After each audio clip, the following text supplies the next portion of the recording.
Siapa yang tak tahu tentang potensi timah yang ada di Pulau Bangka? Sejak dikeluarkannya Peraturan Daerah Nomor 6 Tahun 2001 tentang pertambangan timah rakyat,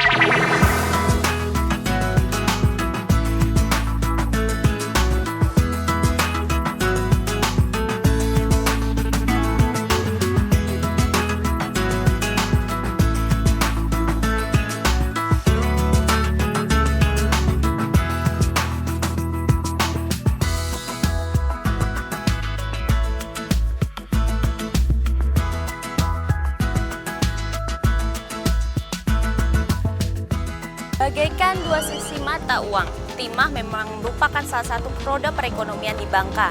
Namun di sisi lain, pengeksploitasian yang besar-besaran pun akan meninggalkan permasalahan baru. Kita lihat permasalahan apa saja yang ditimbulkan dari pertambangan timah di Bangka ini. Wilayah-wilayah lingkungan ini memang harus ada yang penjaga dari kalau memang semuanya dibiarkan dilakukan eksploitasi, artinya tidak menutup kemungkinan Bangka Belitung ini akan tenggelam.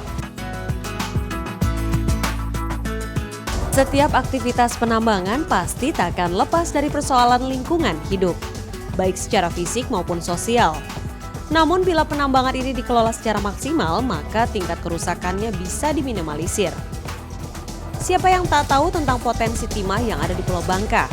Sejak dikeluarkannya Peraturan Daerah Nomor 6 Tahun 2001 tentang pertambangan timah rakyat, timah bukan lagi monopoli milik PT Timah dan Kobatin, dua perusahaan raksasa pemegang izin timah resmi sebelumnya.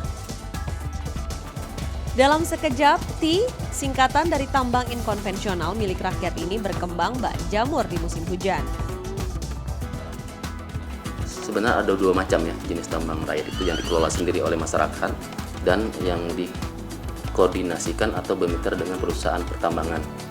Nah, kalau yang dikelola sendiri oleh masyarakat memang dibatasi, mereka tidak boleh menggunakan alat berat.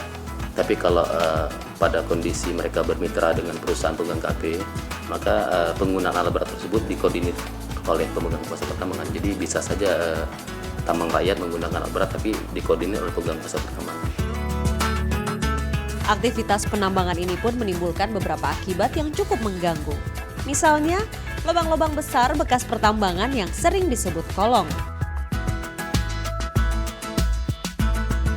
Fenomena munculnya kolong-kolong akibat penambangan memunculkan ide cukup kreatif.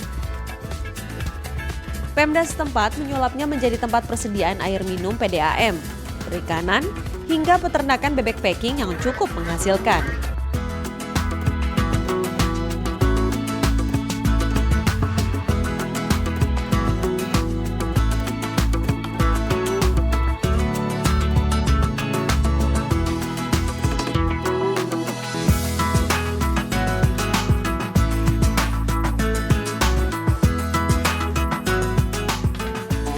Mineral ikutan timah itu ada namanya pirit.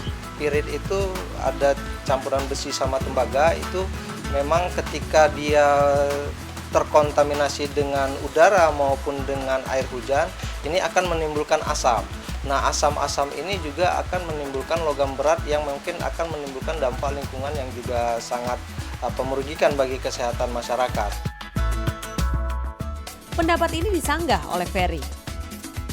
Ya memang kolong bekas tambang memang pada saat awalnya memang mengandung kadar asam yang tinggi sehingga airnya menjadi asam. Tapi pada kurun waktu tertentu air itu menjadi netral kembali kan. Mungkin pada waktu 3 tahun kondisinya sudah berubah netral.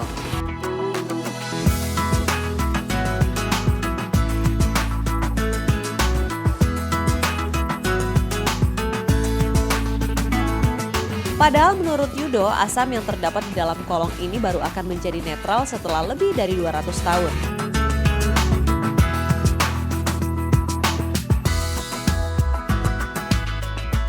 Selain masalah kesehatan yang mengancam masyarakat Bangka, Yudo juga melihat adanya masalah lain yang tidak kalah peliknya.